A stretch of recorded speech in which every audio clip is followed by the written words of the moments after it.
Bonjour et bonsoir très chers internautes. Tout balandarabiso na Rima de Kinshasa Sangwa Congo. Encore une fois, to pesibino mbote, pe to tombeli bino bon début de la semaine. Vraiment, moi Mikolo, to zoe benata roleka awate. Aujourd'hui, nous sommes là pour l'intérêt de notre pays. Nous allons parler de mini sécurité dans la République démocratique du Congo. La grande révélation, Oyo, et ça, 10 jours au jour par rapport à la situation à l'Est de la République. Boebi Wapi, Bessika, Oyo, Mwanamboka, le président de la République, Félix Antoine Tshisekedi Tshilombo, à Kataki, Mobembo Naye, Oyo Fala Kende Bongo, na Malebo, na Oto Bengi Guinée équatoriale, puis Azongaki, Mokolo ya vendredi pour na couper sa conseil des ministres na kata conseil des ministres wana bomonaki makambo oyo ebimaki to beta masolo nango awa to beta masolo ya position ya Rwanda et to beta masolo moi kili parce que yango nde moto ezali auto lobela awa mais pourquoi pas to lobela maloba ya cardinal Fridolin Ambongo Besungu oyo alobi na niveau ya Bandundu to lukato analyser makambo ezokende ndenge nini au moment où surtout nous devons communier tous derrière la République démocratique du Congo pour tout pousser dès l'avant FRDC Nabiso, mais nous avons vu un groupe Oyo Yabatu. Maintenant on met plus que ça l'accrocher Yamambotali IDPS hein kota la pena IDPS est-ce que etambo mala mutu etambo la mabe je pense là on a IDPS bat mususu ba fongo de amato ina miso ba parce que nous devons avoir une majorité en 2023. Nous n'avons pas avoir encore de coalition. Et dans cette coalition, sur qui IDPS Azali Lelo, na ba député Mouké, to ba sénateur Mouké, to ko pesa mokonza mboka majorité wanate. Est-ce que Moussa Ningi Yosa manakata IDPS? Hein? Malo Bebele, Moussa Mouké.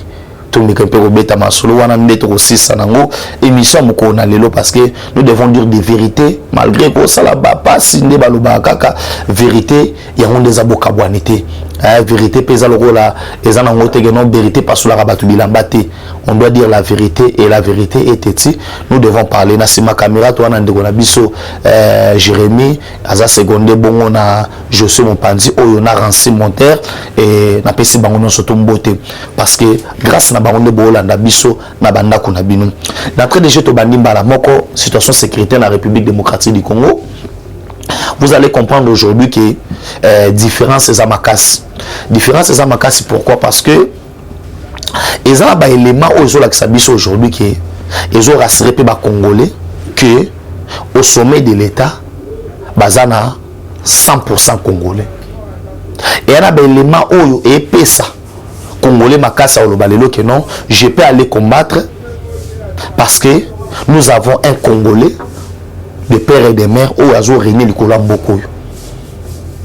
Et le Congo, pendant le lot qui est 20 ans, Congo a dit que le Congo a moto a encaissé kaka. Chaque fois, tu les la kaka na combat pays moroboy. Tu les la kaka na combat pays moroboy. Otali pays en auto les là.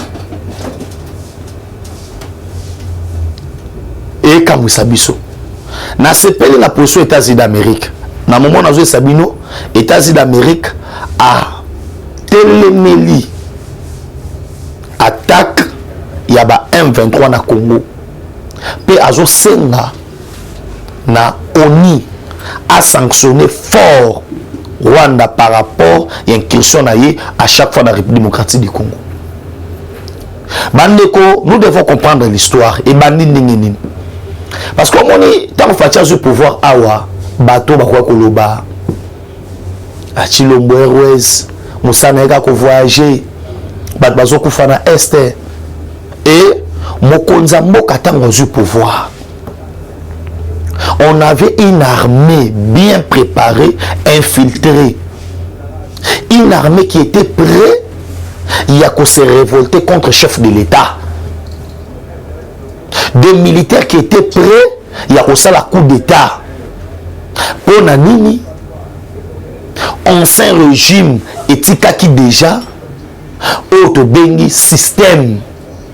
Il y a que président Omekakoya, s'il veut renverser ce système-là, le monarchie, Chadara Loba, on ne peut pas nous intimider.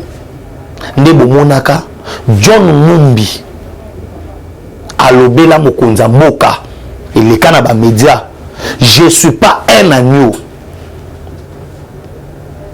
Combat général des troupes, à cause s'adresser à commandant suprême des forces armées, le garant de la nation, le garant du bon fonctionnement des institutions, le magistrat suprême. John Mumbi a bimé ça na Bonokonaye, je ne suis pas un agneau. Le contraire, il y a agneau. Lion. Lion. Lion. Ça veut dire, abimé ce langage moi au lobaki.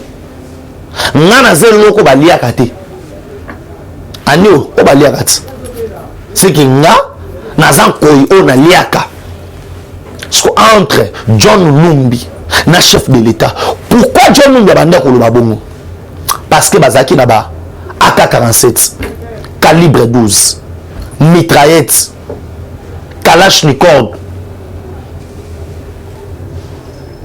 balance roquette, missile F-16, bazaki nango. Wapi Nagombe,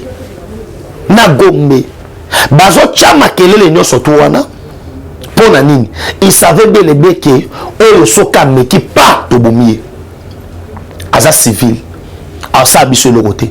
Na moment wana il y a des Congolais au babane ko ganga. Fachi azo monate akanga Kabila bazo zela nini armée na biso boye este ba vidéo bimana ya lokuta. Babisa biso na ba vidéo sama na ba Mali na ba Guinée babimisa na ba vidéo ya bibembe ya guerre assassin na Lisuba balati sango tala maboye sama na est pour vous dire que Facho c'est le remokoté et Mokonza Mboka a initié état de siège. Avant état de siège il a fallu na ye tambola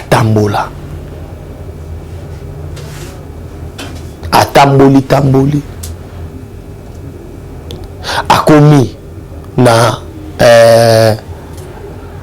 bamboke belé. Tout ça c'était pour rechercher guerre Oyezaki na 3 piliers. Il y avait d'abord la communauté internationale. Je prends ba pays wana nyo surtout ba France, la Belgique, na ba États-Unis bazana kat. Deuxième palier Ezaki Otobengi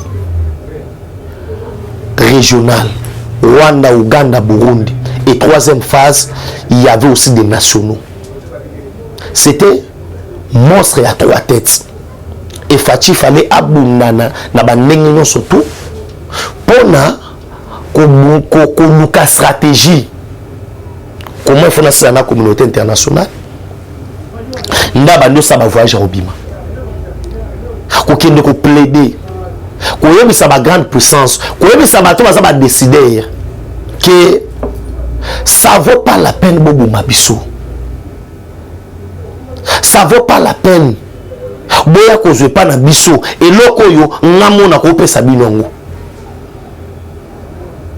Tout ça la contrat gagnant. Et vous savez bien les bien que la Chine a zaki na même mise na Congo. Parce que les Belges, le roi bazana moyen de soutien pour exploiter le minerai na Congo. Bakende ko luka soutien ya Chine. Et vous savez comment les Chinois font. Du côté nous avons les Français, les Américains. Bobi bino moko ke non, na simara conférence de Berlin tout conso bakabola, Afrique et tout conso. Monde que Congo batikela batika Congo. Lokola et loko batu nyonso. Mamona loba bato batangi politique bayebi. Batika Congo, bato batangi diplomatie bayebi. Batika Congo loko et loko batu nyonso.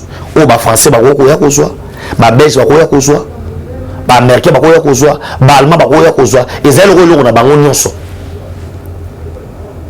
Les côté Facha Kotimboka. En deuxième lieu, Ezalaki guerre régionale où nous avons vu le Rwanda, l'Ouganda, Burundi. Oyo na 1993 1996 1994 génocide à Rwanda. Kagame a eu pouvoir. Kagame a eu pouvoir. Faut que James Kabarebe na Paul Kagame bazaki formé na Uganda. Mokaya Yoweri Kaguta Museveni. Ya on comprendre pourquoi Kaguta Museveni na mito na l'Uganda basangani na Rwanda pour attaquer RDC. Bon comprendre pourquoi. Et pour na kozwa bango bien. Ndé mona mokonza mboka azokende Rwanda, azokende Uganda. Et les gens ont commencé à ingérer. Bateau na monoko facile ya kiko compagnie na Rwanda. Les gens ne comprenaient pas la politique. Mokonza mboka ki oswana bateau wana a utilisé le langage diplomatique. A esi bango ki ba Rwandais ba bandeko na biso. On peut vivre ensemble avec vous. Mais tant qu'on peut vivre ensemble avec vous, à l'entretemps tout unité ça des sièges. Fatia autorisé Rwandais Airways et Kitarana Goma et Salakaboy. Ba comprena kité. Loko la Rwanda bandeko espionner biso. Il a fallu que avion na bango Kitarana RDC pour toyeba biso peut espionner bango toyeba tango avion Rwanda Airways et coopérana banani. Et sur la généraux nini qui sont des traîtres na katia armée na biso. C'est pourquoi on avait laissé ba Congolais ba quitté Boutou Benjamin Yebisa Fachi ba Rwandais wana bazoya. Pourquoi la meilleure des façons ya koyeba ba traître ezali bino pe bokamata batu na bino boko tsaba on a katsa ba traître wana po boyeba. Le Rwanda nous a infiltrés. Il savait tout ce qui est notre secret militaire.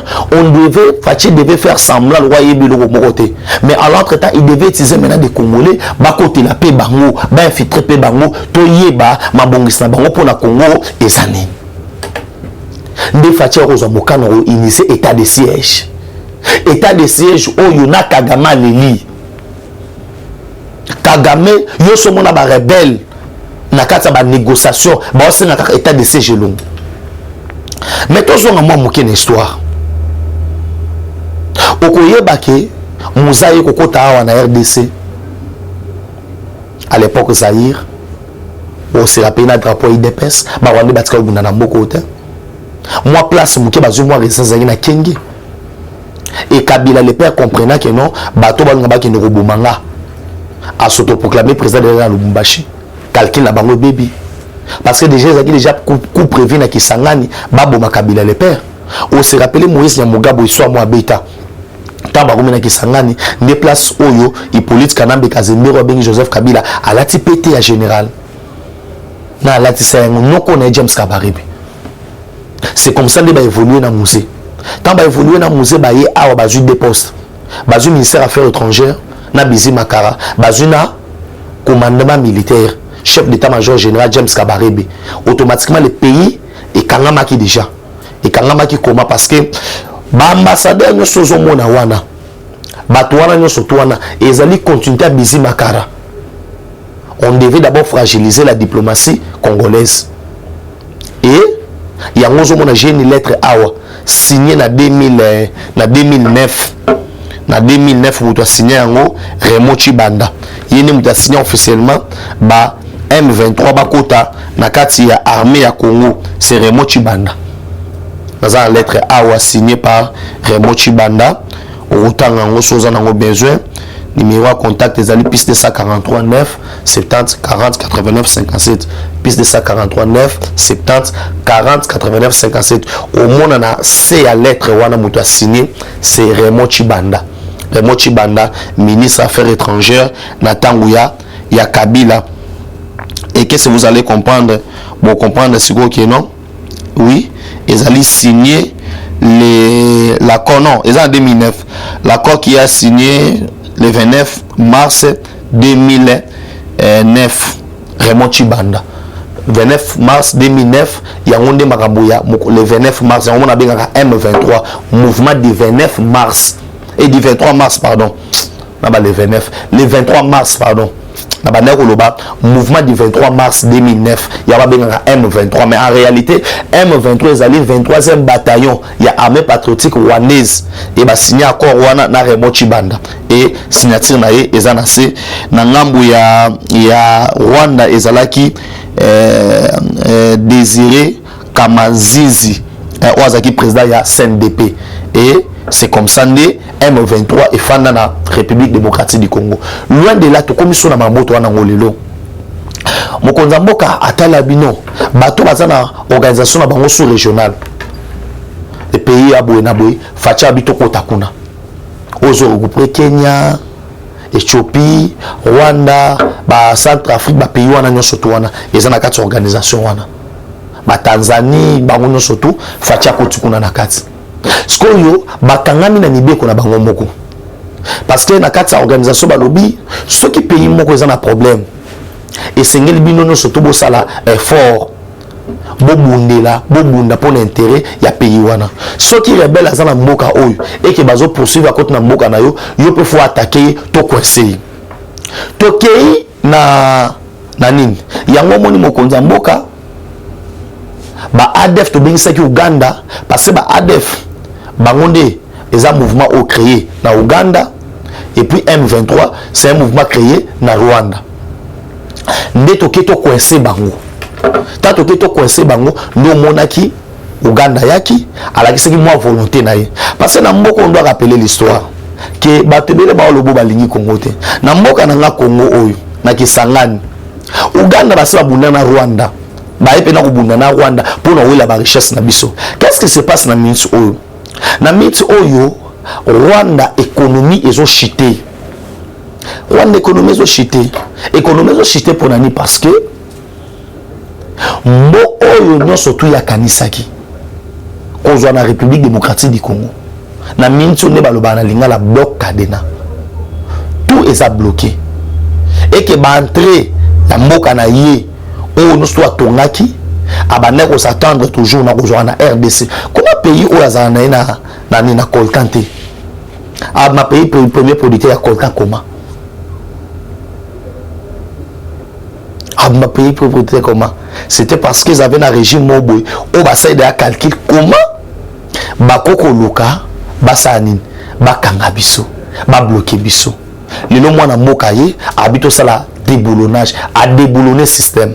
Quand Facha commençait à déboulonner le système, il fallait qu'on ait une armée. C'est pourquoi Facha qui est à Nations Unies qu'on a non, bon matabo kita, état de siège au monde, et qu'on le voit kate, tim qu'on le paie qu'on a est. C'était un message na Paul Kagame, c'était un message na Yoweri Kaguta Museveni. Et aujourd'hui, tant on attaqué, bah ADF, tu décidé Uganda zonga na mboka na bango. Uganda bi na se retiré na zongi. To bi bon Uganda yewa na zongi. Mais chose grave, bolanda sikoyo que beaucoup se rappeler les logos na lobaka, les fameux accords de l'Émirat. Les accords de l'Émirat oyo mwana oyo Kagame na Museveni basinyaka pour na intérêt na bango na République démocratique du Congo. Nde sikoyo tango biso to bengisi ba rebelle nyonso autour d'une table. Kuna pour nous passer une injonction claire que nous ne négocions pas avec les rebelles. Et sengeli bozonga ba civil. Sokoza Rwanda zongi na Rwanda, sokoza Uganda zongi na Uganda. Pour Rwanda lo bakake aza awa pour na kokanga ba FDLR. Mais dans la vidéo awa chose en besoin de watindela yo au moins ambassadeur na biso na ONU na devant l'ambassadeur Rwanda boy to kamata ba to bolo bake bangonde ba utu o basaka ba génocide na Rwanda et tout consort ba FDLR to kamata bango to zongi sa bango na Rwanda. Et un mois après, les MFDL bazongi na Congo, armé et pas Rwanda. Mais Rwanda encore sabato pourquoi? Les deux militaires au Rwanda zo batotika tokotika bango te, ce sont des espions. Ceux qui bato ba ko espionner mboka na biso. Les espions ba bomara bango. Les espions ba zo sa bango te. Ozo sa chino mo abeti ba abeta ki Rwanda film bakanga ki basinga. Mais Rwanda c'est a condamné chinois à 20 ans de prison. Ou à Kanaki, Rwandais wana singa, ba condamné 12 ans de prison. Et la Chine a pris acte de condamnation, il y a des compatriotes naïe. Et on va pas lâcher ces deux soldats parce que des soldats rwandais wana baza lokola auto bengi preuve na biso devant la communauté internationale. Baza preuve. Ce monde il est à réagir pas battre. Baza preuve. Hein? Tokuti ba soldats wana na ba arme automatique, na ba infrarouge. Il y a autant de on a boutou. Et quand à partir il y a des soldats, on a découvert pour eux les alliés jetés. Pour eux les alliés jetés. Oyo Barwande bakati saka boutou boutou. Nakata zamba. Tout na Barwande bakota partir Ruzizi. Na Ruchuru. Bisika wapi bachapon. Bachapon. Et puis pour depuis 2011, qui était le chef de l'État? C'est Joseph Kabila. Qui était chef de l'État? Mais c'est clair, Joseph Kabila représentait les intérêts à Rwandais. Aujourd'hui, quand on a vidéo Otozanango Ao, Kagame est en train de pointer du doigt le bateau. Biso Rwanda, toi, Robuna, na moka batomosus. Ça, c'est jouer du grand Congo. Mais c'est Kagame Foye Bakeno, l'air n'est plus à l'époque avec Joseph Kabila. Autre comme il attend, il y a Félix Antoine Tshisekedi Tshilombo Fachi Béton. Et l'armée congolaise, ils sont sous armée, le coup là, où ils attendent à Kabila, on n'est pas là pour na commis lela, pour na à cause d'un individu mokoboui. Tout ça là pour on la pour na bangota. Et le peuple congolais, Azalina regard ya kofungama, il est derrière auto bengi armée nae. Nebo monisco lelo et sengeli boye beloko moko mwana ya Museveni. Ana zo bisayo ezali déjà na 2 bataillons. Bataillon moko compte à 750 hommes. C'est que 1500 hommes basés à la frontière il y a Kampala. Bazali bongo na Uganda. Oyo Uganda déjà bazo combiner ba force na bango pour ba vunda na FARDC. J'ai aimé langage à Fachi. Toza sema oyo koya eya. S'il faudrait to bunda to ko bunda. Awa Union africaine zo surtout bo moto, RDC au bo moto te. Toza na pour subir te. Nous sommes là aussi pour attaquer. S'il faudra attaquer, nous devons attaquer. C'est pourquoi j'ai aimé Maloba ya commandant la police à Ville Goma. Alobi bien que so bosima machette bosimi machette so bosima mbeli bosimi mbeli tokuta asko na Rwandais na nzia na biso. S'ils veulent que nous puissions vivre en paix, toi ba pays limitrophe, nous vivons en paix. S'ils veulent que nous puissions vivre en guerre, nous irons en guerre jusqu'à la moelle épinière. Dans le moment où on a arrêté 150 jeunes grâce à général Chikochi Tambwa. Mon général Chikochi Tambwa, Chitambwa où est toi? Oui, c'est comme ça. Oh, ça se peut que non, Makambo échanger dimension. Et comme il peut être là-bas généraux bouillés, nous voyons nos frères congolais. Armés comme Bundapena, est l'ingal comme l'Obama.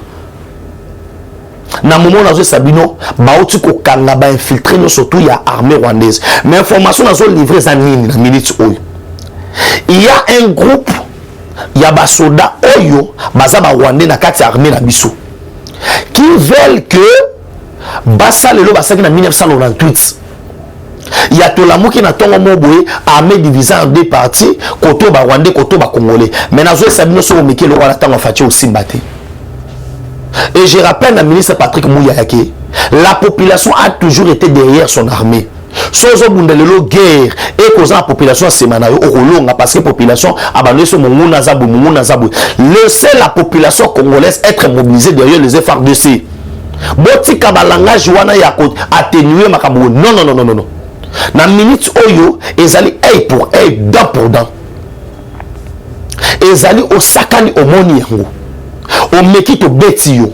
Et nous disons ça à la communauté internationale, bon lever embargo. N'engani biso to munana Rwanda biso to ça embargo. Bon lever embargo. Pour la nini auto bengi deux poids deux mesures. Le Rwanda qui nous agresse, on a droit sur ma binduki. Biso a droit sur ma binduki. Nous avons l'embargo. Et aujourd'hui, j'aimerais que bateau si on avait une opposition, si on avait des gens qui sont serrés dans ces pays, dans la minute où tout le monde devait communier, devait dire que non, Tozawana pour soutenir Félix Antoine Tshisekedi Tshilombo et le monde a FARDC parce que le Congo est en guerre. Et bateau baza en guerre na biso, ils veulent à tout prix bazwa oya biso. Tala ngamutu na lobaki lokote bakongo baloba kiaku kiangani liboki ya moninga basombela akwanga te ngamu na tina nzambe tatina ba lithium acha ba uranium acha ba manganèse acha or acha diamant acha cobalt acha coltan acha pétrole na Congo ngamu na tina nzambe te acha bois rouge acha okapi Oazaka na Congo, c'est Dieu qui a créé ça. C'est Dieu qui a voulu que non les Congo, ba Congo va bénéficier d'ango. Et si toi tu veux avoir quelque chose, na biloko wana, il faut zana lo lengeni no ya osenga. Et il y a qu'on s'imposer le grand temps. Il y a aussi ba grande décision parmi ba grande décision Rwanda Airways au Kitawate. Si tout va bien après mission, je pense Lelo ba ko rappeler ambassadeur à Rwanda zonga na mboka na bango. Parce qu'on ne gagne rien et pas à Rwanda. Et nous n'avons pas peur à Rwanda. Et nous n'avons pas peur à Kagame. Oh, nous sommes là et il y a. Bah, FARDC peut aller prêt. Aujourd'hui, tu as Machiko Chitamboalelo, que j'ai fait c'est encore le général pour Akia Fungoli Nzela Lobby, et bah, bon, Leka, Banzela, soutenu comme il y a Fungwama, et que bah, Congolais va vivre bien en Boka na Bango. Et là qu'on a ko senga, et pas gouvernement, na mit oyo. Fati, et là qu'on sunga biso lo wa otonga mirezate. Et nous devons nous lever tout dans la trop haut. La frontière wana ba Rwanda tout surtout ton amir. To tongi mir to cheka nga moyibi to che courant. Na butu to fungoli courant. Oye ko komata be pas oziki otikali likala. To ton amir. Na do chiti awa. Cardinal Fridolin Ambongo. Papa cardinal to lingaka yo mingi. Tolingaka yo pena mingi mais oyo komi ko sala mezo kabusa biso na moment au cardinal fa sala messe ya koluka kimia ya kosambela pona ba congolais na biso mais le cardinal azobima na bandundu na ba propos mo ya mabe ya koloba que non toza na besoin ya glissement. Qui te dit que nous organisons les glissements na Congo? Nani est-ce que tu organises glissement? Nani est-ce que tu organises glissement? Non. Tu organises glissement, hein? On l'a la nanou, ben fort. Mais régime au tata cardinal au benga bango. Bazaba médiocre. Bazaba boui. Au kitisa bango. Le régime wana. Ndoyo kokolanda. Ndoyo kokolanda batona kingakati. L'église doit être au milieu du village. Il ne faudrait pas qu'il y ait un mouton. Le premier de tous les commandements, c'est l'amour. L'amour du prochain. Aimez-vous les uns les autres. Ce sont les principes de base d'un chrétien. Un chrétien, envers Fachi. Nana qui est un glissement. Dans le moment où le Congo soit mobilisé. Mais aujourd'hui, on peut aussi initier l'état de siège général. Il n'y aura pas les élections. On peut initier ça. Le Congo est en guerre. Comment nous allons pour nous signer ça là bateau pendant 18 ans? Oh, ganga qui ganga est guerre boina boy. To comment qui na suka, on les soutenir, bona ba langage mo ezanga na monde makoni. Eza pe na passe. Na silisi na moni bato ba komeli ngai Gentini Ngobila atondi ce stade mais Gentini Ngobila atondi ce stade na robi ça 60% ba kendaki biloko za bato IDPS. On a vu les présidents du parlement debout ba combattre IDPS ne bazaki plein na stade wana. Sikoyo IDPS c'est un parti politique. Ba osani parti nanga. Hein? Non, les partis doivent travailler. Le parti doit travailler pour que Mokonzamboka azwa auto bengi majorité en 2023. Il y a IDPS d'abord. L'IDPS faut avoir député belé. Et pour nous avoir député belé, il faut créer une manifestation au you. Batuba koya ke belé. Kola sabat neni faut pas qu'il ne s'adhérer dans la cellule. Et c'est autour Yangwana. Yango Moussa même un secrétaire général qui gère le parti au quotidien. Et c'est là ça Moussa Ndenge Sengeli. Il faut des patos bimaloko là ceux qui pendengeni. Nous avons les lots aussi nous souffrons, c'est parce que Fachi n'a pas la majorité.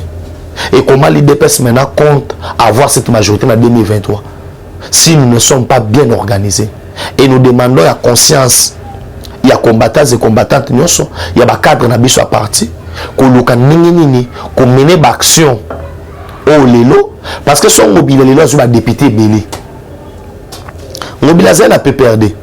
À cette partie là, les lois aux abandons non soutenir Fachi. Mais l'objet pas pour changer soit un député naïe. Et l'IDPS ne peut pas aller armer parti Moussoussou. Parce que le but d'un parti politique, c'est pas de faire l'alliance, c'est de concourir le pouvoir et de les garder le plus longtemps possible. Et pour les garder le plus longtemps possible, il faut en abattre belé. On a conseil à PC. On doit changer notre manière de travailler. Et il faut que nous nini.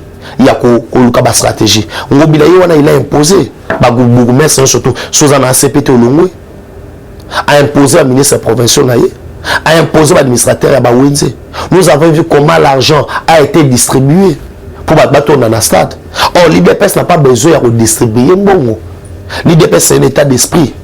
Combattant, surtout, qu'on sensibiliser, parce qu'on doit déjà démontrer na ba combattants et combattantes na ba congolais surtout déjà ba figure ou déjà ba potentiel candidat na biso na ba poste ya ba député en 2023. On doit déjà faire des changements que non chango cause par exemple dans temps de siège na électorat. Vous préparez déjà ceux qui ont par exemple 10, vous préparez déjà 15 ou 17 candidats à IDPS. C'est comme ça que les partis doivent travailler. Tu as déjà ma tête fort et IDPS va s'abouer. Mais pour l'instant, parti n'a pas de rolala. On les a conseillé au PC et nous demandons un conseil d'abattre surtout. Les canards, on a comme une émission pour n'abattre pas pour son pango le pango $20 20 sur 20 et qu'on somba mikanda nango. Ça mikanda parce que la guerre a réussi à écrire un état de ce que non à toquer ou à pifozo n'a pas na biso et aux on pas na biso pour faire dans le pan la famille et c'est ngelo tonga yango Benjamin Mwanasuka le pango 20 sur 20 à $20 numéro de téléphone piste de 143 9 70 40 89 57 piste de 143 9 70 40 89 57 ou à peine besoin de terrain il y a miné de hectares pour non ça bilanga. Tous un hectare, il y a location au Koya, au Salibilanga, au loué, moyennant quelque chose. Tu as un hectare au Sombi. Et comme il y a eu à Libéla, au Lelo, au Salabilanga, au la projet dans Moussoussou, au retour école wana, au la nion surtout. Ça veut dire qu'ils sont disponibles. N'a pas si mot na bino surtout. So raté aux wangai na numéro wana téléphone, so komelinga na Facebook Benjamin Mwanasuka, na TikTok Benjamin Mwanasuka, na Twitter Benjamin Mwanasuka, na Instagram Benjamin Mwanasuka. C'est pour vous dire que so beti ba comme on a na Benjamin Mwanasuka ba plateforme non surtout wana au mona nga pena na bimo bimba. Bisika pito ko sola pona mboka. Et sokole so zongité to kuté moko lobby. Ciao. Eshima, votre magazine qui bat au rythme de l'actualité. Une réponse à vos besoins en information, un éclairage dans divers domaines. Impartial, documenté, instructif. Eshima au cœur de l'info. Retrouvez la nouvelle édition. Le service national de la RDC, une seconde chance pour les Koulouna. Le commandant du service national, le général-major Jean-Pierre Kassongo Kabouik, est en passe de réussir le plus difficile. La conversion des délinquants juvéniles appelés Koulouna en bâtisseurs de la République. Jean-Pierre Kassongo Kabouik a réalisé des avancées notables à la tête de ce service qu'il occupe depuis juillet 2018. Ce jeune délinquant, presque indomptable dans les rues de Kinshasa, ont finalement été maîtrisés au centre pilote de Kanyama KCC. À ce jour, ils sont endoctrinés et formés à rendre service à la nation, à devenir utiles pour le pays. Au total, 2000 anciens Koulouna devenus aujourd'hui bâtisseurs ont perçu leur premier salaire après une période de 14 mois de formation dans plusieurs domaines, notamment la maçonnerie, la menuiserie et autres. Cette étape a concrétisé la volonté exprimée par le chef de l'État, Félix Tshisekedi, qui prône une autre méthode plus humaine pour l'encadrement de ce jeune brigand urbain et leur réinsertion sociale. Cela à travers la formation pour servir de main-d'œuvre au profit de la République démocratique du Congo. Dans un long entretien accordé à Eshima Magazine, le général-major Jean-Pierre Kassongo Kabwik explique le retour 4 ans après de la production agricole à Kanyama Kasese. Dans cette interview exclusive, le commandant du service national égrène les réalisations de cette structure qui revient d'une longue léthargie. Il évoque l'expérience des cantines militaires et policières et révèle que son service paramilitaire mettra bientôt ses cantines à la disposition du campus universitaire en faveur des étudiants. Focus, l'équipe Mwakadi fait exploser le compteur. La DGI dépasse 200% des recettes fiscales au mois d'avril 2022, soit le triple réalisé en avril 2021. Une performance historique jamais réalisée au sein de cette régie financière.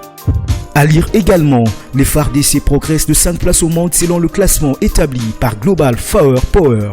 Analyse de l'état de siège décrété depuis 1 an dans les provinces de l'Ituri et du Nord Kivu. Découvrez également plusieurs autres sujets à lire dans ce nouveau numéro. Retrouvez l'intégralité du magazine Eshima dans les kiosques. Eshima Magazine, un nouveau standard d'information.